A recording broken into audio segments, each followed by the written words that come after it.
আসসালামু আলাইকুম, কেমন আছেন সবাই? আশা করি ভালো আছেন। আমি চলে আসলাম, আজকে মাছের মাথা ভর্তা করব, সেটাই আপনাদের সাথে শেয়ার করব কিভাবে করি।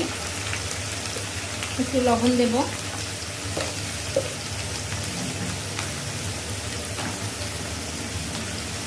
একটু হলুদ দেব,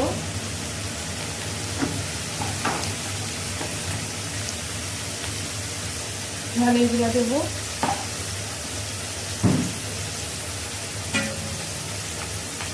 দিয়ে এখন তেলের উপরে ভেজে নেব।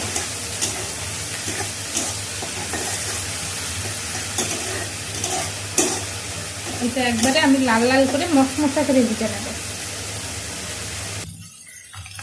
এগুলা চেলা মাছের মাথা, ছোট মাছের মাথা।